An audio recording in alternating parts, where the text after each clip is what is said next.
episode 2 of the First Parish News Update. As you can see, our set is still under construction, which means, of course, that we're going to have something really fabulous as our set as we go forward. So no pressure there, but it's something to look forward to. So this week, in terms of announcements, this Sunday is Mother's Day.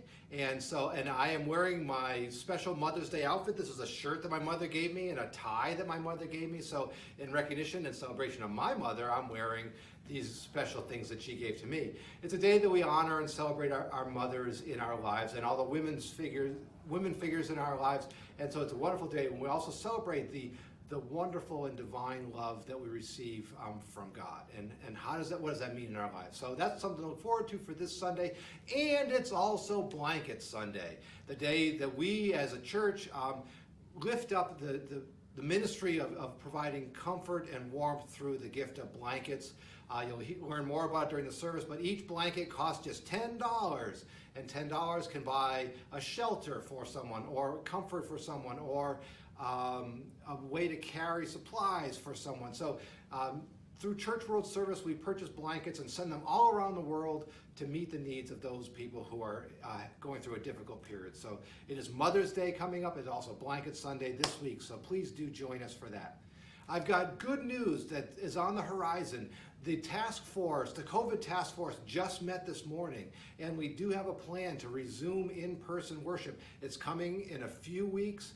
We're going to work out some of the guidelines and some of the protocols. We'll put all of that out there for you to know. But just so you know, it is coming. We will be resuming in-person worship probably next month. And so it all depends, of course, where the numbers are and where we are in terms of the state infection rate and vaccination rate. But we have hope on the horizon, light at the end of the tunnel, that hopefully at the end of June, we will resume in-person worship. So definitely something to look forward to.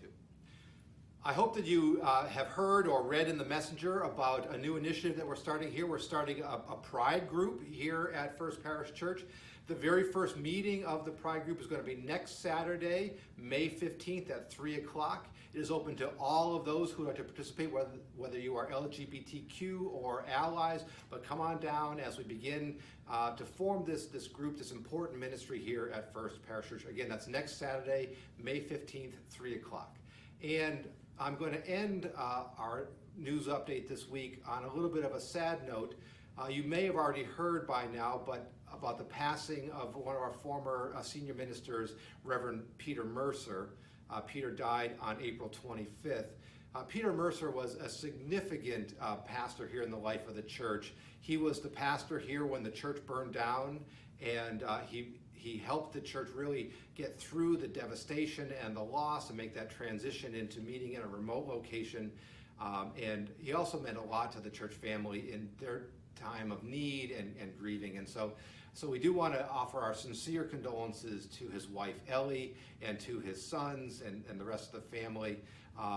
He is indeed a great pastor here, and and we mourn his passing. We want to share now a little clip from the very first service that Peter led over at Thornton Academy after the fire. So we miss you, Peter.